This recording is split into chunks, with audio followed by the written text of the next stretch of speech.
अस्सलामुअलैकुम ख़वातीन और हज़रात, प्रोग्राम बनाम सरकार की नई एपिसोड के साथ राना बाबी आपके सामने मौजूद है। तमाम देखने वालों का बहुत शुक्रिया अदा करता हूँ मैं तहे दिल से। ख़वातीन और हज़रात, बड़ी खुशी की बात है कि हम जिस कॉन्टेक्स्ट पे काम कर रहे हैं, जिस कंटेंट पे काम कर रहे हैं, अल्हम्दुलिल्लाह वो आप देख भी रहे हैं और उस पर अपनी राय का इजहार भी कर रहे हैं। ये बहुत ज़रूरी है। सोशल मीडिया के जितने भी हमारे प्लेटफॉर्म्स हैं उन्हें फॉलो करते रहा करें और चीज़ों को शेयर करते रहा करें, बड़ा ज़रूरी है। ख़वातीन और हज़रात, आज से कई साल पहले अगर बात की जाए तो जब जश्न बहारा की आमद होती थी, जब स्प्रिंग की आमद होती थी, तो पूरा आसमान जो है वो रंग बरंग गुड्डियों से भर जाता था, रंग बरंग पतंगों से भर जाता था, फूल खिलते थे, खुशियों का समा होता था और बड़ा प्यारा मौसम हुआ करता था। और पूरी दुनिया से लोग स्पेशली पाकिस्तान आते थे जश्न बहारा को सेलिब्रेट करने के लिए और जो काइट फेस्टिवल है उसको एंजॉय करने के लिए, बसंत को एंजॉय करने के लिए पूरी दुनिया से लोग पाकिस्तान आते थे और रातों रात करोड़ों अरबों रुपए की मालियत का ज़र मुबादला पाकिस्तान आता था। लोग कमाते थे, कमाइयाँ होती थी और वो लोग जो पतंगे और डोरे बनाते थे वो पूरा साल हर साल इस पर काम करते थे कि वो एक रात जो है उनके लिए उनके पूरे सीज़न का काम करती थी। तो एक ज़माना था, आज से अगर आप 20 साल पीछे चले जाएं। लेकिन फिर क्या हुआ, एक वक्त ऐसा हुआ कि लोगों ने डोर की जगह धाती डोर का इस्तेमाल करना शुरू कर दिया। लोगों ने जो तंदी है उसका इस्तेमाल करना शुरू कर दिया, केमिकल का इस्तेमाल करना शुरू कर दिया। इससे क्या हुआ कि ये जो जश्न बहारा का फेस्टिवल था, ये जो बसंत नाइट जो हम इंजॉय करते थे पूरे पाकिस्तान में, वो खूनी खेल में तब्दील होना शुरू हो गई। हादसात होना शुरू हो गए, रोड एक्सीडेंट्स होना शुरू हो गए, लोगों के गले कटना शुरू हो गए, लोगों के हाथ कटना शुरू हो गए, लोग ज़ख्मी होना शुरू हो गए। और गुज़श्ता साल हमने एक ऐसा वाक़या शहर फैसलाबाद में देखा कि सड़क के ऊपर एक नौजवान की गर्दन कट गई और वो मौके पर ही अपनी जान से हाथ धो बैठा। इतना बड़ा वाक़या जिसे शायद हम चाहे भी तो हमारी आज की जो नस्ल है जिसने भी उस वाक़े को देखा है, या वो लोग जिन लोगों ने उस शख्स को सड़क पर देखा है, वो लोग जिन लोगों ने सोशल मीडिया पे उसकी वीडियोस देखी हैं, वो इस वाक़े को कभी मरते दम तक भुला नहीं पाएंगे। ख़वातीन और हज़रात, आज फिर हम इस मुकाम पर खड़े हैं। अब फिर जो जश्न बहारा है उसकी आमद है, बसंत की आमद है और जनाब रूमर भी है और हमें सुनने को भी मिल रहा है कि पंजाब में फिर जनाब शहर फैसलाबाद में, पिंडी में, गुजरांवाला में और सियालकोट में जगह जगह जनाब बसंत नाइट मनाई जाएगी। सोशल मीडिया पे हम पोस्ट भी देखते हैं, गुड्डे शुड्डे जनाब बनने शुरू हो गए और उनकी जो सेल है वो भी जारी है। सो आज के इस प्रोग्राम में हम मुलाकात करेंगे हमारे कुछ इदारों से जिनमें हम जो हमारी पंजाब पुलिस है वो क्या काम कर रही है, क्या अहकामात हैं उन्हें, उस पर हम बात करेंगे। और फिर हम रेस्क्यू 1122 के ऑफिस में भी जाएंगे और अगर खुदा न खास्ता किसी किस्म का कोई वाक़या सड़क पर रूनुमा हो जाता है तो किस तरह से अपनी मदद आपके तहत आप मदद कर सकते हैं किसी ऐसे शख्स की, किसी ऐसे बंदे की जो ज़ख्मी हो जाता है रोड के ऊपर। और इस तरह से इसके साथ साथ हम ये भी कोशिश करेंगे कि हम जो बनाने वाले हैं उनसे भी मुलाकात करें और थोड़ी अवामी राय भी लें और लोगों की राय भी आप तक पहुँचाएँ कि लोग क्या चाहते हैं। क्या वो चाहते हैं कि बसंत मनाई जाए लेकिन सेफ़ एंड साउंड, क्या उनका ये कहना है कि बिल्कुल इसको तर्क कर देना चाहिए। ये दो सवालात हैं और इन दोनों सवालों के जवाब हम आज के इस प्रोग्राम में शामिल करेंगे। इससे पहले कि हम प्रोग्राम को बाकायदा शुरू करें, मेरे पास एक रिपोर्ट है जो कि कंटेंट टीम ने क्रिएट की है, बनाई है, उसको मैं प्रोग्राम में शामिल करना चाहूँगा। तो ज़रा तफसील से इसको ज़रा सुनिए कि हमारे पास जो रिपोर्ट है वो क्या कहती है। अब पंजाब असम्बली ने पतंगबाजी पर मुकम्मल पाबंदी का बिल मंजूर कर लिया, यानी कि अब बाकायदा तौर पर इसको निगलेक्ट कर दिया गया है और इस पर कार्रवाई अब ऑफिशियल होगी, जिसके तहत खिलाफ वर्जी पर सख्त सज़ाएँ होंगी। महकमा दाखिला के मुताबिक पंजाब में पतंगबाजी की ममानियत का तरमीमी एक्ट 2024 मंजूर कर लिया गया है। इस एक्ट के मुताबिक पतंगबाजी नाकाबिले ज़मानत जुर्म करार दे दिया गया है। पतंगबाजी करने पर कम से कम 3 से 7 साल तक कैद की सज़ा होगी। तरमीमी एक्ट 2024 के मुताबिक पतंगबाजी, तैयारी, फ़रोख्त, नकलो हमल पर मुकम्मल पाबंदी होगी। पतंग साज और ट्रांसपोर्टर्स को 5 लाख से 50 लाख तक जुर्माना होगा।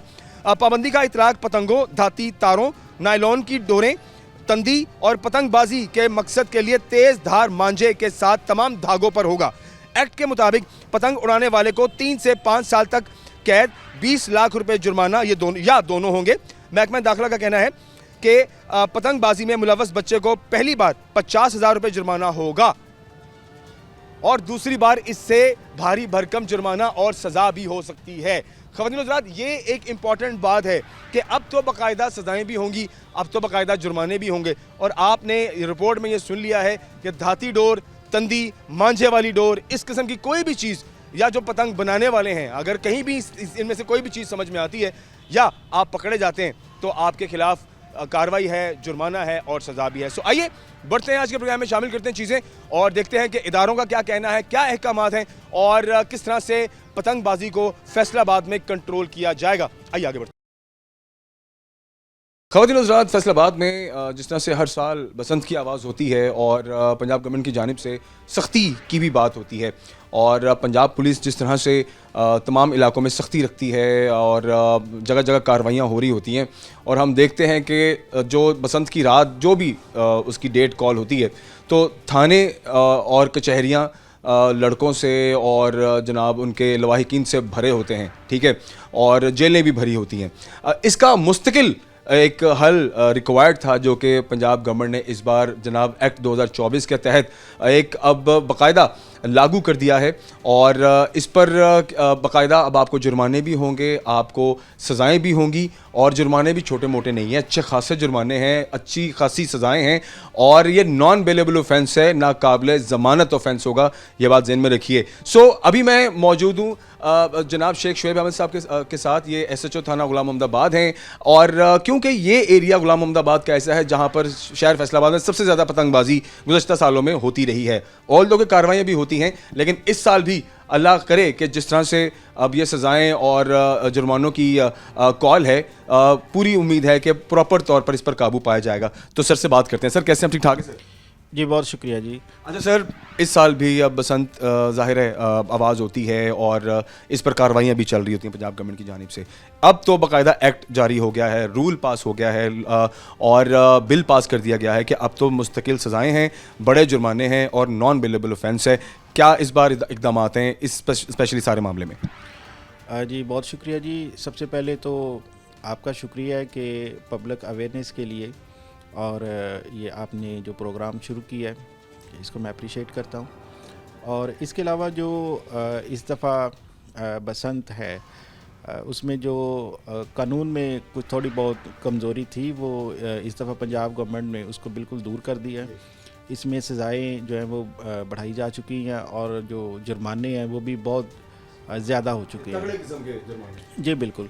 तो बस ये मैं तमाम शहरियों को मैसेज देना चाहूँगा कि बिल्कुल वो ख़ुद भी इस खूनी खेल से बाज रहें और अपने जो बच्चे हैं उनको भी इस खूनी खेल से महफूज रखें। बसूरत दीगर उनको बहुत कड़ी सज़ा का सामना करना पड़ेगा। अच्छा सर, पहले तो ये होता था कि जब कार्रवाई होती थी तो जो लोग पकड़े जाते थे उनको फिर वो बेलेबल था, बाद में उनको जनाब ज़मानतें मिल जाती थी।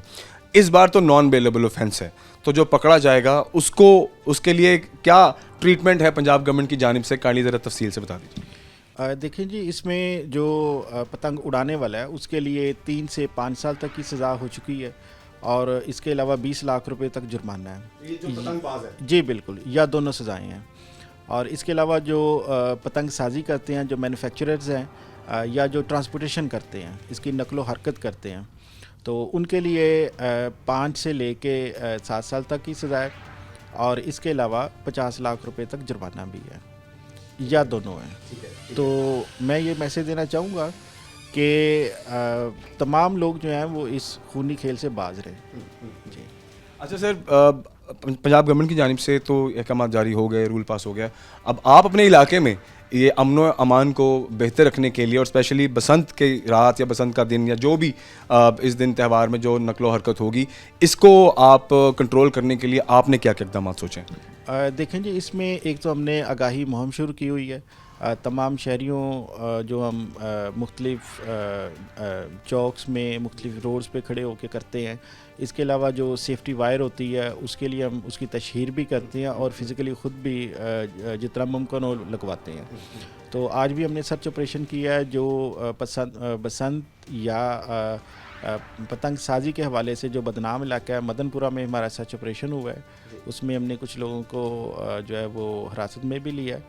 तो बस यही है कि इस दफ़ा जो गुज़िश्ता साल है उसकी तरह नहीं होगा। जितने भी पहले जी साल गुज़र जी बिल्कुल, ये बिल्कुल बड़ा क्लियर मैसेज है गवर्नमेंट का भी और हम भी इंशाल्लाह पुरज़म है, हम इस खूनी खेल को बिल्कुल किसी भी सूरत नहीं होने देंगे। अच्छा सर, इससे पहले कि हम ब्रेक की जानिब जाएं, नॉर्मली हमारे यहाँ क्योंकि शहर है, ताल्लुकदारी भी चलती है और असर रसूख वाले लोग भी होते हैं, और कहीं ना कहीं जो गुंजाइश थी छूट की वो कहीं ना कहीं गुज़श्ता सालों में मिल जाती थी। अब जितने सख्त अहकामात जारी हो चुके हुए हैं और नॉन बेलेबल ऑफेंस करार दे दिया गया है, तो आप काइंडली ज़रा देखने वालों को पैगाम दे दें कि जो पकड़ा गया उसको फिर माफ़ी नहीं है। ज़रा काइंडली अपने अल्फाज में ख़ुद देखने वालों को बता दीजिए। देखें जी, जो थाना गुलाम मोहम्मदाबाद है ये फैसलाबाद का शायद सबसे बड़ा शहरी थाना है, तो इसकी ऑब्वियसली जो आबादी है वो भी बहुत ज़्यादा है। तो इसमें मैं यही मैसेज देना चाहूँगा कि तो तमाम लोग हैं वो उनको इदराक होना चाहिए कि इसमें जो सज़ा है वो भी बढ़ चुकी है, चाहे वो जुर्माने की शक्ल में है, चाहे वो कैद की शक्ल में है। तो बिल्कुल इस खूनी खेल का हिस्सा ना बने। इसमें किसी की जो जान जा सकती है, कोई शदीद ज़ख्मी हो सकता है, तो खुदारा ख़ुद भी और अपने बच्चों को भी इस खूनी खेल से बाज रखें। बसूरत दीगर उनको सख्त सज़ा का सामना करना पड़ेगा। देखिए, ये बसंत के हवाले से वैसे तो ये जो मैसेज है वो तमाम लोगों के लिए उसमें उसकी इंटेंसिटी में कोई फ़र्क नहीं है, लेकिन मैं स्पेशली जो बसंत का क्रेज़ होता है वो बच्चे और जो हैं स्टूडेंट्स, जो यंगस्टर हैं, उनमें इसका जो क्रेज़ ज़्यादा होता है। तो मैं ये मैसेज देना चाहूँगा कि खुदारा अपने जो मुस्तकबिल को किसी भी सूरत दाव पे ना लगाएं। जिसके ख़िलाफ़ मुकदमा दर्ज होगा उसके वो करैक्टर सर्टिफिकेट में भी शामिल होगा। उसको आइंदा मुस्तकबिल में जो नौकरी के हसूल के लिए, चाहे वो सरकारी जॉब है या प्राइवेट सेक्टर है, उसको मुश्किल नहीं, वो उसके लिए नामुमकिन हो जाएगा। और दूसरे नंबर पे जो स्टडी के सिलसिला में या मुलाजमत के सिलसिला में बैरून मुल्क जाने के ख्वाहिशमंद होते हैं, तो उनके लिए भी जो है वो ये फॉरएवर उनके साहब का रिकॉर्ड में शामिल हो जाएगा। तो इससे जो है वो बाज रहें। Thank you very much for precious time sir, बहुत बहुत शुक्रिया। खबरदार आइए आगे बढ़ते हैं, प्रोग्राम में चीज़ें शामिल करते हैं, हमारे साथ रहिए। खबरदार फैसलाबाद शहर हमेशा फ्रंट फुट पर आकर अपने मसाइल को हल करने की कोशिश करता है, और इसमें हमारे इदारे, मैं बल्कि अक्सर अपने प्रोग्राम्स में ये बात बहुत फ़ख्र के साथ शेयर करता हूँ कि फैसलाबाद इज़ वन ऑफ दो सिटीज़ इन पंजाब स्पेशली जो किसी भी इदारे की आप बात कर लें तो वो अपने काम को बखूबी सरंजाम भी देते हैं, और उसका इम्पैक्ट आप उनसे नहीं, आप अगर अवामी राय भी लें तो आपको पता चलता है कि अवाम उनके काम से कितनी खुश होती है। और ये जो सेहरा है, ऑफ कोर्स कहीं ना कहीं हमारे जो इदारों के लीडरान हैं जो लीड कर रहे हैं अपने अपने इदारों को अपने अपने शहरों में, ये उनके सर जाता है। हमारे साथ जफ़र इकबाल साहब मौजूद हैं, आप डिस्ट्रिक्ट एमरजेंसी ऑफिसर फैसलाबाद हैं, आप रेस्क्यू 1122 को यहाँ फैसलाबाद में लीड करते हैं, और बड़ा एक रोल है इनका, क्योंकि रोड के ऊपर जितने भी एक्सीडेंट्स होते हैं तो वहाँ पर कोई पहुँचे ना पहुँचे, लेकिन 1122 वहाँ पर स्पेशली पहुँचती है। ये बड़ी बात है जिस तरह से सर्विस ये पूरे शहर में, पूरे डिस्ट्रिक्ट में दे रहे हैं। सर कैसे, आप ठीक ठाक हैं?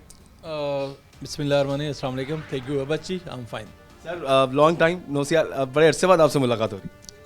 ऐसा ही है सर, बड़ी अच्छी बात है सर, अल्लाह करे कि काम बेहतरी की तरफ हमेशा चलता रहे और हम जो पॉजिटिविटी पर काम करते रहें। अच्छा सर, आज हम बात कर रहे हैं जैसे कि गुज़श्ता रवां साल में भी हमने एक वाक़या बसंत के दिनों में देखा, और जो लड़का एक एक्सपायर हुआ, और एक ऐसा वो वाक़या है जिसने पूरे पाकिस्तान को हिला कर रख दिया था, इदारों को भी और आम लोगों को भी। और वो लोग जो कि बसंत को या पतंग को कहीं ना कहीं प्रमोट करने की बात भी करते थे, उन्होंने भी इसको ख़त्म करने पर वो भी आमादा हुए। लेकिन फिर भी बच्चे भी हैं और कई लोगों का रोज़गार भी इससे जुड़ा हुआ है, जो शायद यहाँ नहीं करते लेकिन KPK पेशावर में भी करते हैं, यहाँ से लोग छोड़ के जा चुके हैं। लेकिन फिर भी हम इस पर बात करते हैं कि अगर गवर्नमेंट ने इस पर रूल भी पास कर दिया, जुर्माने और सज़ाओं की भी अनाउंसमेंट हो गई है, लेकिन उसके बावजूद भी मैं चाहता हूँ हम आपकी तवासुत से कुछ अवेयरनेस लोगों तक ज़रूर पहुँचाएं इस हवाले से। सर पतंग उड़ती है रोड पर, अगर खुदा न खास्ता कोई वाक़या होता है तो कैसे फर्स्ट एड कैसे दी जा सकती है मेडिकल टेंशन से पहले? जो डोर अक्सर गले पे फिर जाती, लास्ट ईयर एक नौजवान की डेथ होगी और अनफॉर्चुनेटली और उसकी वो इशारा कट गई। तो ये बड़ा ही टेक्निकल है कि गर्दन के ऊपर अगर डोर फिर जाती तो उसकी फर्स्ट एड कैसे दी जाए।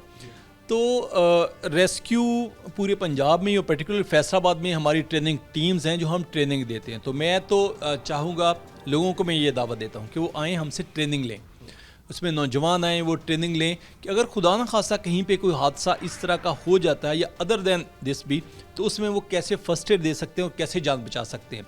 अब रही बात पतंगबाजी की, तो चूँकि ये अब एक इलीगल एक्टिविटी है, गवर्नमेंट ऑफ पंजाब ने इस पर पाबंदी लगाई हुई है, तो हमें अपने बच्चों को मना करना चाहिए क्योंकि ज़िंदगी बहुत कीमती है।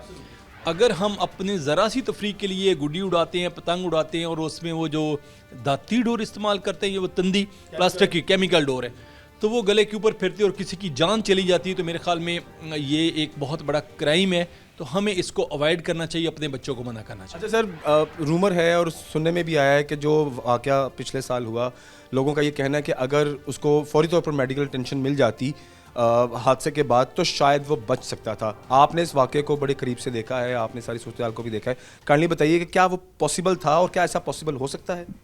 देखो जी, पॉसिबल तो सब कुछ पॉसिबल है, लेकिन ये एक बड़ा ही टेक्निकल था कि नेक के ऊपर अगर हमारी मेन आर्टरी कट जाती है तो उसको ब्लीडिंग को कैसे स्टॉप करना है। तो मैंने जैसे कहा कि हमारा जो स्टाफ है वो उस पर ट्रेन भी है। ये स्पेशल इंजरीज़ है, इंजरी टू फेस, नेक और चेस्ट, ये स्पेशल इंजरीज़ में आता है और उसकी ट्रीटमेंट भी ज़रा स्पेशल है। हमारा स्टाफ उसमें ट्रेंड है कि किस तरह से हम वहाँ पे एक्लूसिव ड्रेसिंग उसको कहते हैं, नेक के ऊपर करके उसकी जान बचा सकते थे या एटलीस्ट मौके पे उसको फर्स्ट एड प्रोवाइड कर सकते थे और उसको हॉस्पिटल तक ट्रांसपोर्ट किया जा सकता है। अब चूँकि ये इतना सिंपल नहीं है कि कोई भी बंदा उसको कपड़ा बांध के खून को रोकने की कोशिश करे, तो शायद ऐसा मुमकिन नहीं है। उसके लिए एक स्पेशल ड्रेसिंग है जो ट्रेनिंग से ही आप उसको दे सकते हैं। मैं फिर से कह रहा हूँ कि हमारी training team school, college, university, union council level पे ट्रेनिंग दे रही हैं, तो हमसे ट्रेनिंग ले सकता है कोई भी बंदा कि हादसात में या इमरजेंसी की सूरत में क्या कर सकते हैं। और सेम अगर शायद कम्युनिटी में कुछ लोग ट्रेंड होते इस लेवल के और उसकी ब्लीडिंग को स्टॉप करके उसको हॉस्पिटलाइज करते तो वो जान बच सकती थी। अच्छा सर, देखें इंजरीज मुख्तलिफ तरह की हैं, मुझे काइंडली थोड़ा सा आप इसको डिटेल में ज़रा ज़रूर एक्सप्लेन कीजिए कि एक खुदा न खास्ता डोर आपके आगे वाले हिस्से पे अक्सर लोगों को फिर जाती है, गहरे ज़ख्म भी आ जाते हैं और वो अपना कोई भी बचाव करते हैं, वो बच जाते हैं, उनको हॉस्पिटल भी शायद जाने की ज़रूरत नहीं पड़ती। लेकिन कुछ ज़ख्म बड़े गहरे होते हैं, कईयों को कट बड़ा गहरा होता है, तो काइंडली थोड़ा सा डिफ़ाइन कीजिए कि कौन सी सूरत हाल में आपको फौरी तौर पर डॉक्टर के पास पहुँचना ज़रूरी है। और ऐसी मतलब आप देखें, कहते हैं जैसे हमने ऑफ द रिकॉर्ड भी बात की है कि जो शहरग आप हम समझते हैं, काइंडली इसको ज़रा डिफ़ाइन कीजिए कि ये हमारे बॉडी के साथ कैसे कनेक्ट होती है। ये जो बड़ी खून की नालियाँ जो दिल से दिमाग को खून सप्लाई करती है वो हमारी गर्दन के दोनों तरफ है, यहाँ पे और यहाँ पे। और हम शायद समझते रहे कि ये सेंटर वाली यही कोई इशारा है, ऐसा नहीं है। खून की जो दो मेन सप्लाई दे रही ब्रेन को वो हमारे राइट और लेफ्ट पे, इनमें से कोई भी खुदा न खास्ता कट जाती है डोर की वजह से तो वो बहुत सीरियस इंजरी है। हार्ट पंप कर रहे हैं और वो फुआरे की तरह उससे खून सारा निकल जाता है। जो एक्सेसिव ब्लीडिंग हो जाती है उससे बंदे की डेथ हो जाती है। हमने देखा कि सारी डोर फिरने के केसेस में डेथ नहीं होती। सामने डोर फिरी, नेक के करीब यहाँ पे हमारे मसल्स आगे मौजूद हैं, उन वो मसल्स में से तो कुछ कटे लेकिन आर्टरीज हमारी बच गई, तो उसमें जान बचेंगे, बचत होगी। अगर जिसकी भी आर्टरी कट गई तो उसमें राइट और लेफ्ट, तो उसमें बचने के चांसेस फिर बहुत कम हो जाते हैं क्योंकि एक्सेसिव ब्लीडिंग हो जाती है और हम उसको ब्लीडिंग स्टॉप करके हॉस्पिटल तक पहुंचा नहीं पाते। अच्छा सर, थोड़ा अवेयरनेस के हवाले से मैं आपके एंड से जानना चाहूँगा कि वो लोग जो हमें देख रहे हैं, जो लोग ट्रेनिंग के लिए भी नहीं आ सकते, लेकिन चलें इस प्रोग्राम की तवासुत से हमारा ये जो अवेयरनेस एक पैगाम है लोगों तक पहुँचे, तो बताइए कि अगर इस तरह का कोई भी वाक़या हो तो फौरी तौर पर किस तरह से आप उसको रिकवर कर सकते हैं? अब फिर से मैं कह रहा हूँ कि चूँकि आर्टरीज कोई भी कट जाती है बॉडी की, ये तो कैरोटिड आर्टरी है हमारी और माइनर इंजरीज भी है, तो एक चीज़ जो हम कर सकते हैं वो है खून बहना रोक दें। आप जिस भी तरह से, वो कहते हैं ना डायरेक्ट प्रेशर, आप हाथ ऊपर रख के खून बहना रोक सकते हैं। तो अगर आपने ब्लीडिंग स्टॉप कर दी किसी की भी तो समझिए आपने जान बचा डाली। तो उसके लिए सिंपल टेक्निक्स भी है, हम उसके अवेयरनेस सोशल मीडिया पे भी उस पर वीडियोस मौजूद हैं, हम ट्रेनिंग्स भी दे रहे हैं, हमसे ट्रेनिंग ली भी जा सकती है। लेकिन मैं अगर कहूँ कि अगर आप हमारे पास नहीं आ सकते, व्हाट यू कैन डू, वो माएँ, अगर बच्चा अपने सर में चोट लगवाता था, कहीं पे कोई ज़ख्म हो जाता था, खून बहना, तो हमारी माएँ ट्रेन थी कि ऊपर हाथ रख लेती थी, फौरी हाथ रख दिया सर के ऊपर तो वो खून बहना बंद कर दिया। मगर ये ट्रेनिंग तो थी पहले से भी। अब क्या ये हर ज़ख्म पे ऐसे हम कर सकते हो? शायद ऐसा नहीं है। मैंने कहा आर्टरीज अगर खुदा न खास्ता कटती है, वो बॉडी की कोई भी है, तो वहाँ से खून बहना रोकना ज़रा मुश्किल काम, उसके लिए प्रेशर बैंडेज करनी पड़ती है। अगर कोई बंदा ट्रेंड हो तो वो प्रेशर बैंडेज है, या फिर कोई भी जो एयर टाइट हम उसको कहते हैं कि हम जो चेस्ट के ऊपर इंजरी हो जाती है तो ऐसी चीज़ से पट्टी की जाती है जो एयर अंदर एंटर ना हो सके। सेम नेक की सूरत में है, हम उसको क्लूसिव ड्रेसिंग कहते हैं कि किस तरह से वो एयर टाइट पट्टी कर दी जाती है, उसके ऊपर टेपें लगाई जाती हैं ताकि वहाँ से एयर भी ना एंटर हो सके और खून बहना भी रोका जा सके। अब बिट टेक्निकल, लेकिन इतना भी नहीं है कि हम उसको ना सीख सकें। और आसानी के लिए मैं बता दूं कि हम सोचते हैं कि हम रोड के ऊपर ऐसा कोई देखते हैं हादसा तो हम एयर टाइट कैसे कर सकते हैं, तो हम कोई साफ शॉपर ले सकते हैं, कोई हमें शॉपिंग एक साफ करीबी शॉप है, पकड़ा उसके ऊपर रख के प्रेस कर लें, आप फिर उसके ऊपर रख के प्रेस करेंगे तो एयर टाइट भी हो जाएगा और खून बहना भी उससे रुक जाएगा। अच्छा सर, मैं अभी देख रहा हूँ, शुक्र अल्लाह का ये कि हमारे फैसलाबाद शहर में कोई मेजर हमें इंसिडेंट्स नहीं सुनने को मिल रहे, छोटे मोटे गाड़ियों के या छोटे मोटे तज़ादुम हम देखने को मिलते हैं। इसमें मुझे काइंडली बताइए, जैसे हमने लास्ट टाइम भी बात की थी कि आप कुछ वॉलंटियरली लोगों को भी ऐड करते हैं अपने ट्रेनिंग प्रोग्राम्स में और कुछ इदारों को भी आप इन्विटेशन देते हैं कि वो भी हमारे इस ट्रेनिंग प्रोग्राम का हिस्सा बने। तो क्या कोई ऐसा ट्रेनिंग प्रोग्राम गुज़श्ता दिनों में कंडक्ट हुआ जिसकी वजह से ये हमें कुछ शहर में बेहतरी नज़र आ रही? बिल्कुल जी, मैं तो ऐड करूँगा यहाँ पे कि हमने कोई 6 महीने पहले मैन होल के बहुत सारे इंसिडेंट हुए हमारे शहर में। हमने इस पे एक डिटेल डीसी साहब ने की डायरेक्शंस पे हमने डिटेल ट्रेनिंग प्रोग्राम कंडक्ट की। तो अल्हम्दुलिल्लाह उस अवेयरनेस का ये इम्पैक्ट है कि अभी पिछले 6 महीनों में ऐसा कोई इंसिडेंट नहीं हुआ। अलाइड हॉस्पिटल में भी पिछले दिनों आपने देखा एक फ़ैन उनका मेल्ट होकर उसको आग लगी, तो वहाँ का जो सिक्योरिटी गार्ड था उसने फ़ौरन जाके फायर एक्सटिंग्विशर के साथ उसको बुझा दिया। ये है ट्रेनिंग का इम्पैक्ट। हमने अभी 2 महीने पहले उनको सारी फायर सेफ्टी की ट्रेनिंग करवाई थी अलाइड हॉस्पिटल में। अब उस ट्रेनिंग का इम्पैक्ट ये है कि यूं ही वो फ़ैन को आग लगी, ब्रैकेट फ़ैन को, और वो नीचे गिरा तो उसने उनके गार्ड ने एक्सटिंग्विशर उठाया और विद इन नो टाइम उसको बुझा दिया। ये है जी इम्पैक्ट ट्रेनिंग का और अवेयरनेस का। अल्हम्दुलिल्लाह रेस्क्यू फैसलाबाद पूरे शहर में, इवन गांव देहात में, तहसीलों में एक रेगुलर फीचर के तौर पर हम इसको लेके चल रहे हैं। हम सारे हॉस्पिटल्स में फायर सेफ्टी सर्वे भी कर रहे हैं, हम इंडस्ट्रीज़ का फायर सेफ्टी सर्वे कर रहे हैं, हम जो हाई रेज बिल्डिंग्स है उसका फायर सेफ्टी सर्वे कर रहे हैं और उनके सारे लोगों को ट्रेनिंग्स भी दे रहे हैं ताकि खुदा न खास्ता कोई ऐसा हादसा हो जाता है, आग लगती है, तो वो बंदे खुद से ट्रेंड हों, हमारे जाने से पहले अगर वो छोटे लेवल की आग है तो उसको बुझा लें। एक मैं आपसे आखिरी बात जानना चाहूँगा कि शहर बहुत बड़ा है, सर्विस बहुत ज़्यादा रिक्वायर्ड होती है, तो क्या मैन पावर में और इक्विपमेंट में कुछ आपने मज़ीद चीज़ें ऐड की हैं या अभी स्टिल जो हमने गुज़श्ता 6 महीने पहले भी बात की थी कि अभी हमारे पास उतनी ही सर्विस देने के लिए लोग और गाड़ियाँ मौजूद हैं या इसमें कुछ ऐड ऑन हुआ है? नहीं जी, हम नीड असेसमेंट करते रहते हैं कि जिस चीज़ की जितनी ज़रूरत है। जैसे हमारे पास तहसील्स में motor bike service next launch होने जा रही है। हमने जड़ावाला तहसील में ऑलरेडी 6 मोटर बाइक्स यहाँ से एग्जिस्टिंग सर्विस से भी भेजी। अभी कुछ पिछले 4 महीने में हमारे पास नई गाड़ियाँ आई हैं, जो 4 एम्बुलेंसेस हमारे पास न्यू फ्लीट में ऐड हो गई। तो नीड असेसमेंट होती रहती है, नए इक्विपमेंट भी आते रहते हैं, पुराना रीहैब भी होता रहता है, नई गाड़ियाँ भी ऐड हो रही हैं। तो अगर मैं स्टाफ की बात करूँ तो मेरे पास अराउंड 800 का स्टाफ है, तो अल्हम्दुलिल्लाह सफिशेंट है। हम उस 800 को बड़े बेहतरीन तरीके से यूटिलाइज़ करते हैं और अराउंड 500 एमरजेंसीज हम 24 घंटे में ले रहे हैं फैसलाबाद में, जो सेकंड लार्जेस्ट है आफ्टर लाहौर। तो अल्हम्दुलिल्लाह हम अपनी पूरी कोशिश कर रहे हैं और बेहतर तरीके से सर्विसेज दे रहे हैं। अच्छा सर, मेरे पास एक और जहन में बात है, वो जानना बहुत ज़रूरी है, मैं चाहता हूँ कि वो हम बात शेयर करें। अच्छा सर, देखें शहर के इर्द गिर्द काफ़ी सोसाइटीज़ हैं जो शहर से 10-10, 12-12, 15-15 किलोमीटर पे हैं।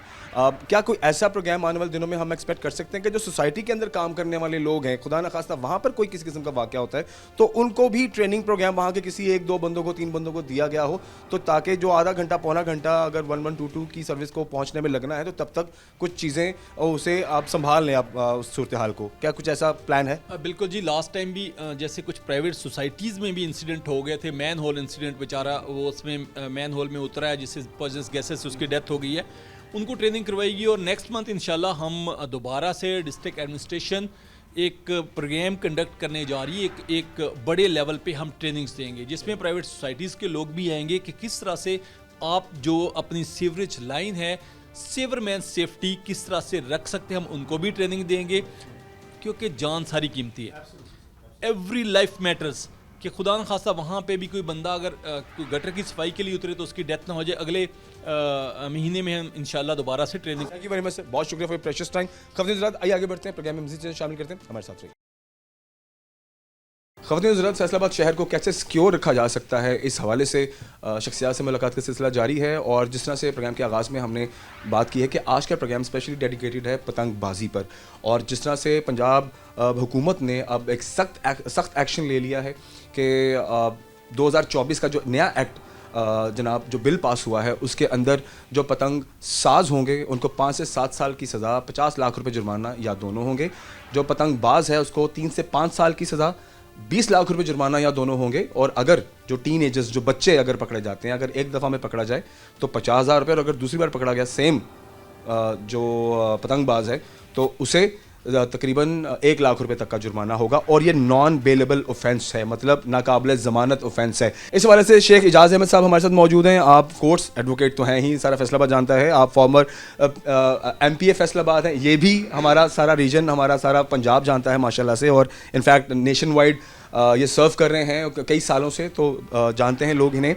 और आप फॉर्मर FDA के चेयरमैन भी हैं, और सबसे बड़ी बात कि आप खिदमत खल्क भी कर रहे हैं। सर कैसे हैं, आप ठीक ठाक हैं? बहुत शुक्रिया जी, बड़ी मेहरबानी। शेख साहब आपसे बड़ी ज़रूरी ये बात है, आपने जैसे अभी चीज़ें आप सुन भी ली होंगी।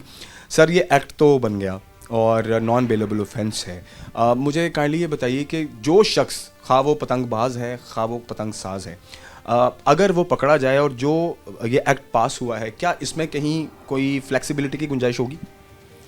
जी बहुत शुक्रिया, ये बड़ा अहम टॉपिक जो है कि इसके ऊपर आपने जो है वो मुझे ऑन बोर्ड किया है। सबसे पहली बात तो ये है कि मैं मोहतरमा मरियम नवाज शरीफ साहबा को, उनकी कैबिनेट को और तमाम जो मेंबर्स हैं सूबाई असम्बली, उनको मुबारकबाद पेश करता हूँ। वो देर आए दुरुस्त वाली आयत वाली बात है कि ये पतंगबाजी पर और पतंग साजी पर और जो एरियल फायरिंग है, जिसको हम उर्फ़ आम में हवाई फायरिंग कहते हैं, उसको नॉन बेलेबल ऑफेंस जो है वो बाकायदा उसकी लेजिस्लेशन हो चुकी है, एक्ट पास हो चुका है और वो नाफुजुल अमल है। जिस दिन पास हुआ था डे फर्स्ट से ही वो नाफुजुल अमल हो गया था। Now it's the law of land, whole जो है प्रोविंस आपका सूबा पंजाब उसमें है। तो इसमें तो बड़ा कट टू शॉर्ट ये है कि जब एक एक्ट बन जाता है, लॉ इन्फोर्स हो जाता है, तो उसमें तो कोई गुंजाइश नहीं रहती कि मैं इसके बावजूद जो है वो पतंगबाजी करूं, या वो लोग जो इस शोबा से वाबस्ता थे, जो कि गर्दनें काटने का या गर्दनें कटवाने का शोबा है। नौजवान बच्चे, मासूम बच्चे की गर्दनें कट के जो है वो ज़मीन पे गिरी, और उन माओं से, कभी उन बहनों से, उस बाप से जाके पूछे जिसका जवान बच्चा या बच्ची जो है वो इस हादसे की नज़र हुई। तो ये बड़ा खुशाइंद कदम है।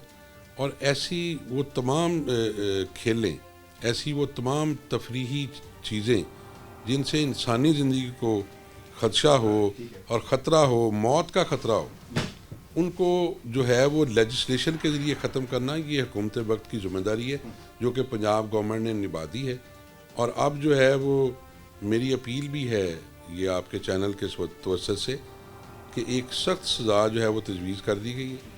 और जब तक ये सज़ा तजवीज़ नहीं हुई थी तो लोगों के पास कुशन मौजूद था कि यार कोई नहीं, हम हवाई फायरिंग करें, पतंगबाजी करें, लोगों के गर्दनें कटती हैं, कटती रहें, माएँ बैन करती हैं, बैन करती रहें, बहनें जो हैं वो नंगे सर बाज़ारों में रोती पीटती फिरें, कोई हमें फ़िक्र नहीं है।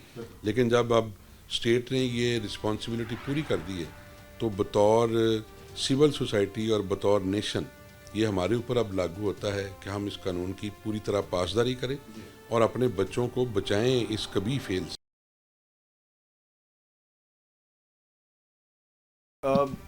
देखें ये लॉ पास हो गया, लेकिन फिर भी बच्चे हैं या कुछ लोग ऐसे भी होंगे जो अब जैसे कि कार्रवाइयाँ पिछले सारे साल चलती आई हैं कि बसंत की नाइट पर पंजाब पुलिस भी हरकत में होती थी, रेस्क्यू की गाड़ियाँ भी हरकत में होती थी, और थाने जो है वो बच्चों से भरे होते थे, ठीक है, पतंगबाजों से, पतंग साजों से भी।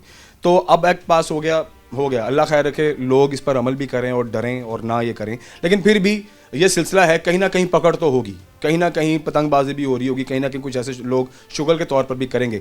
इन केस अगर कोई पकड़ा जाता है, खा वो पतंगबाज है या खा वो पतंग साज है, ये जो 3 से 5 साल या 7 साल की सज़ा और ये नॉन बेलेबल ऑफेंस है, क्या इसमें कोई फ्लेक्सिबिलिटी हो सकती है कि अगर मिसाल के तौर पर कोई पकड़ा गया है तो जुर्माना भी है, तो क्या कहीं जो ज़मानत की कहीं कोई स्पेस निकलती है इसके अंदर? जी, मैं आपकी बात अंडरस्टैंड कर गया हूँ।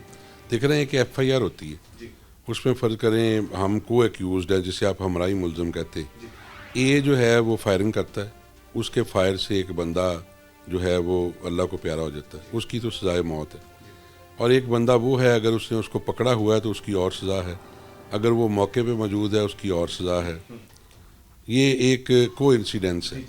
अच्छा, पतंगबाजी में भी अगर आप समझते हैं किसी को रिलीफ मिल सकता है, वो इतना ही मिल सकता है कि फ़र्ज़ करें किसी की CC फुटेज आ गई है, वो पतंग उड़ा रहा है, वो ऐसी एक शहादत मौजूद है कि जिस शहादत की वजह से वो कानून जो है वो हरकत में आएगा, तो उसकी तो कोई बचत नहीं। और ये ज़रूर हो सकता है कि अगर 4 लोग छत पे खड़े थे तो चारों का नाम आ गया, लेकिन बाद में एविडेंस प्रोवाइड हुई कि जी ये 2 बंदे या वैसे खड़े थे या 2 बंदे जो हैं वो नीचे उतर चुके थे उस वक्त जब पुलिस ने रेड किया, तो वो मौका पे मौजूद नहीं थे। कोई इस तरह की कोई एविडेंस आ जाती है तो उसका जो शक का फ़ायदा है वो जो अक्यूज्ड पर्सन है, जिससे हम मुलज़म कहते हैं, उसको मिल सकता है। अदरवाइज जो है वो इसमें कोई गुंजाइश नहीं। सर, अपील की है इसमें गुंजाइश के अगर आप पकड़े गए हैं तो क्या अपील होगी, तो वो कहाँ पे हो कर सकती है? इसका एक तरीकाकार है कि फ़र्ज करें अगर तो आप एब्सकॉन्डर हो गए, आप भाग गए, इश्तिहारी हो गए, मुकदमा आपके ख़िलाफ़ हो गया है, तो फिर आगे लग के दौड़ गए, FIR हो गई, आपको चांस मिल गया कि आपको ये चांस मिला कि आप आएँ सेशन कोर्ट में और अपनी प्री अरेस्ट बेल जो है उसको करें, जिसे आप ज़मानत कबल गिरफ्तारी कहते हैं। वो आपका एक फंडामेंटल राइट है। उसके बाद जब शहादत होगी, इस्तगासा जो है वो अपनी बहस करेगा। अगर आपके ख़िलाफ़ शहादत मौजूद है, FIR हुई है, आपने पतंगबाजी की है छत के ऊपर, या आपके घर से या दुकान से या गोदाम से वो मटेरियल जो मिल गया है, जो पतंग डोर है, गुड्डी है, पतंग साजी के हवाले से वो एविडेंस मौजूद है, तो ओबियसली चूँकि वो नॉन बेलेबल ऑफेंस है, तो इंटरम बेल जो है ना, प्री अरेस्ट, वो कंफर्म नहीं होगी। आपको जाना पड़ेगा जुडिशल लॉकअप में। उस जो है यानी जुडिशल लॉकअप जाने के बाद आप फिर जो है वो इलाका मैजिस्ट्रेट के पास उसको अपनी बेल को आफ्टर अरेस्ट बेल जिसे कहते हैं, ज़मानत बाद इस गिरफ्तारी, वो आप दायर करेंगे। फिर वो जज साहब देखेंगे कि क्या इनकी ज़मानत बनती है, इनका क्या प्रेमा फशाई जो है वो केस बनता है। अगर केस बनता होगा तो वो उसको बेल दे देंगे, अदरवाइज़ वो बेल रिजेक्ट होगी। फिर आपके पास राइट मौजूद है कि आप हाई कोर्ट जाएँ, हाई कोर्ट के बाद आप DB के पास जाएँ, सुप्रीम कोर्ट के पास जाएँ। लेकिन मेरा ख्याल है कि जब देखें ना, हम जब मगरब की बात करते हैं, दूसरे वेस्टर्न वर्ल्ड की बात करते हैं, जी वहाँ पे लॉ एंड ऑर्डर बड़ा अच्छा है, उसकी वजह क्या है?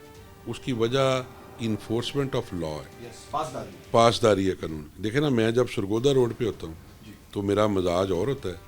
जब हम एंटर होते हैं मोटरवे के ऊपर तो हम स्पीड लिमिट में आ जाते हैं।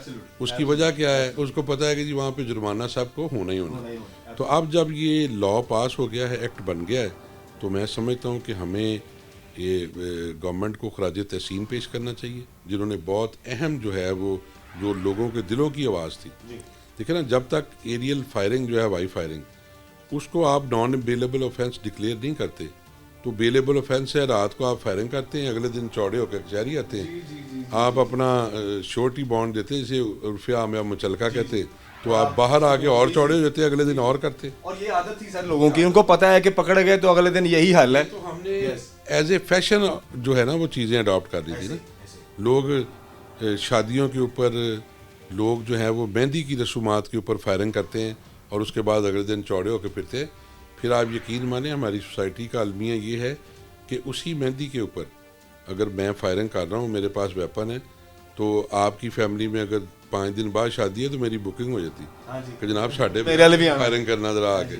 अच्छा सर, आपने ये भी देखा होगा ऐसे वाकयात में जो खुशियाँ हैं वो गम में तब्दील भी हुई हैं। मौके पर कोई बच्चा मर गया है, कोई बुजुर्ग को फायर लग गया है, तो ये तो फैशन बन गया हुआ था। और ये एक्ट इसमें सर अब मैं आपको बताऊं, ऐड ऑन करता चलो खवतीन हज़रात बताते चलें कि इसमें वन व्हीलिंग भी ऐड है उस सेम डे पे स्पेशली। अच्छा सर, ये वन व्हीलिंग का भी सेम नॉन बेलेबल ऑफेंस करार दे दिया गया है। जी, वन व्हीलिंग को भी, और इसमें भी आपको पता है कितनी जानें जो हैं वो ज़ाया हुई। एक बंदा जो है या 10 बंदे हम एक रोड के ऊपर वन व्हीलिंग करते जा रहे होते हैं, वो लॉ वाज जाता है देखने वालों का, तो वो फिर हिट करता है 2-4 और फैमिलीज़ को भी, और उसमें बड़े दर्दनाक वाक़यात हुए। तो ये स्टेट की रिस्पॉन्सिबिलिटी, और हम जो लोग हैं असम्बलियों में बैठे, वी आर बेसिकली लेजिस्लेटर, तो हमें हर वो कानून जो है उसकी लेजिस्लेशन करनी चाहिए जो पब्लिक के इंटरेस्ट में। अच्छा सर, इन दी एंड इससे पहले हम ब्रेक की जानिब जाएं, ओवरऑल सूरत हाल हमारे सामने है, शहर फैसलाबाद आपके सामने है, क्या पैगाम देंगे कि ये लॉ पास हो गया, इसकी पासदारी करनी कितनी ज़रूरी है हम सब के लिए? जी बहुत शुक्रिया जी। मैं तो आपके चैनल से, आपकी वसातत से ये मैं दरख्वास्त करूँगा तमाम पेरेंट्स को भी और उन लोगों को भी जो इस धंधे से वाबस्ता हैं कि वो कोई और अपना कारोबार ज़िंदगी, बेशुमार अल्लाह पाक ने आपको रिज़्क देना है, अल्लाह के ऊपर भरोसा करके कोई और कारोबार शुरू करें, अपने आप को भी बचाएं ज़हमत से, कौम को भी बचाएं। और वालिदैन जो हैं वो उनका बड़ा अहम रोल है कि वो अपने बच्चों के ऊपर चेक रखें, और गवर्नमेंट जो है वो पब्लिसाइज़ भी कर रही है इसको, इसकी पब्लिसिटी भी हो रही है। पुलिस जो है वो CPO साहब की तरफ से भी इश्तिहारात आ रहे हैं अखबार में कि जी आपको हम बिफोर टाइम वेल अवेयर कर रहे हैं कि ये लॉ पास हो चुका है। तो मेरी आपके चैनल के तवज्जो से ये गुजारिश है, जितने भी पेरेंट्स सुन रहे हैं, जितने मेरी आवाज़ जहाँ तक पहुँच रही है, आपसे जो है वो हाथ बांध के गुजारिश है कि आपकी गवर्नमेंट ने आपके बच्चों की हिफाजत के लिए, आपके बच्चों की गर्दनें कटने से बचाने के लिए एक लॉ पास किया है, तो उसकी पासदारी करना आपका अपना फ़ायदा है, आपका अपना बेनिफिट है। बहुत शुक्रिया sir, thank you very much for precious time. ख़वातीन हज़रात, आज के प्रोग्राम का लुबे लुबाब ये है कि पंजाब गवर्नमेंट की जानिब से जो स्टेप कई साल पहले लेना चाहिए था, खैर वो इस साल ले लिया गया है। पतंगबाजी पहले एक बेलेबल ऑफेंस था, और जब भी आप पतंग उड़ाते हुए पकड़े जाते थे या पतंगें बेचते हुए पकड़े जाते थे तो बेलेबल ऑफेंस था, आप एक आध रात जेल में गुजारते थे और अगले दिन आपकी बेल हो जाती थी। लेकिन इस बार पंजाब गवर्नमेंट ने पूरा इंतज़ाम किया है। एक्ट 2024 के तहत अब बाकायदा बिल पास हो चुका है, और जो पतंग साज होंगे उन्हें 5 से 7 साल की सज़ा, 50 लाख रुपए तक जुर्माना या दोनों सज़ाएं होंगी। और जो पतंगबाजी करता हुआ पकड़ा गया, पतंग उड़ाता हुआ पकड़ा गया, वो 3 से 5 साल तक की सज़ा काटेगा और 20 लाख रुपए तक का जुर्माना होगा, या ये दोनों चीज़ें उसको झेलनी पड़ेंगी। और बच्चों के बारे में एक बार फिर से बताता चलूँ, जो अंडर 18 बच्चे अगर पकड़े गए पतंग उड़ाते हुए तो 50,000 रुपये जुर्माना कन्फर्म होगा, जो कि पहली बार में होगा, और अगर दोबारा पकड़े गए तो 1 लाख रुपए तक का जुर्माना होगा और सज़ा भी होगी। तो ये वो चीज़ है जो कि मेरे ख्याल से बड़ी ज़रूरी भी थी, और शायद इस चीज़ का बहुत दुनिया को दुख भी होगा, शायद उसमें मैं भी हूँ, क्योंकि जब हम बचपन में छोटे हुआ करते थे, जब सिर्फ एक धागे से या सादी डोर से पतंग उड़ाई जाती थी तो उससे किसी का गला नहीं कटता था, उससे किसी का जानी नुकसान नहीं होता था, माएँ अपने बच्चों से, उनकी ज़िंदगियों से हाथ नहीं धोती थी, और जवान बच्चे मौत के मुंह में नहीं जाते थे, ना ही लोग ज़ख्मी होते थे, ना कटते थे। लेकिन इस बसंत के ज़बरदस्त फेस्टिवल को, जहां पूरी दुनिया से लोग पाकिस्तान आते थे और करोड़ों रुपए का बिज़नेस होता था, और ये जश्न बहारा पुरजोर तरीके से पूरे पाकिस्तान में खुशी खुरम तरीके से मनाया जाता था, छतें पैक होती थीं और जश्न का समा होता था, लोग नाचते थे, गाते थे, पतंगे उड़ाते थे, वो दौर कुछ और था। लेकिन इस बसंत के त्यौहार को ख़राब करने वाले आप लोग ही हैं, क्योंकि आपने ही केमिकल बनाई, आपने ही तंदी बनाई, आपने ही धाती डोर बनाई, जिसकी वजह से लोगों ने अपनी जानें भी गंवाई। फैसलाबाद में बहुत से ऐसे वाक़यात हुए, पिछले साल का वाक़या शायद हम जब तक हमारी ज़िंदगी है हम वो वाक़या भुला नहीं सकते। तो इस ज़बरदस्त से त्यौहार को ख़राब करने वाले आप लोग ही हैं। खैर, अब जनाब जहन में रखिएगा कि आपने ना पतंग उड़ानी है, ना पतंग बेचनी है, और ना ही किसी ऐसी जगह पर जाना है जहां पर पतंगें उड़ाई जा रही हों, क्योंकि सख्त कार्रवाई तो होगी। और आपको बताते चलें कि ये नॉन बेलेबल ऑफेंस है, मतलब नाकाबिले ज़मानत जुर्म है ये, आपको ज़मानत नहीं मिलेगी, आप फिर अपीलें करते फिरेंगे, खुद भी ख़राब होंगे, अपने फैमिली वालों को भी ख़राब करेंगे। सो मुझे उम्मीद है कि आज के प्रोग्राम के तवासुत से जिस तरह से हमने कानूनी जो तरीक़ाकार है वो आप तक पहुँचाया, पंजाब पुलिस को क्या अहकामात हैं वो आप तक पहुँचाए, वकला की जानिब से भी अगर कहीं कोई गुंजाइश निकलती है या नहीं निकलती, वो भी मैंने आपको बता दिया कि कोई गुंजाइश नहीं निकलती। ठीक सिर्फ आप अपीलें ही करेंगे और फिर उसमें जनाब बड़े लंबे चौड़े चक्कर होंगे जो कि मेरा नहीं ख्याल आप लोग झेलना चाहेंगे। सो इस खेल से बाज रहिए, वैसे बैठिए, एंजॉय कीजिए, शुगर लगाइए, खाना पीना कीजिए, फ्रेंड्स के साथ गेट टुगेदर कीजिए, जैसे मर्जी एंजॉय करें, लेकिन ना पतंग उड़ानी है ना किसी को उड़ाने देनी है। ये आपने अहद करना है ताकि दोबारा कोई भी माँ अपने लख्ते जिगर को अपने हाथों में दम तोड़ता हुआ नाक दे सके। अपना बहुत सारा ख्याल रखिए। इंशाल्लाह अगले प्रोग्राम में हाजिर होते हैं और किसी नए टॉपिक पर बात करते हैं। अल्लाह हाफिज़।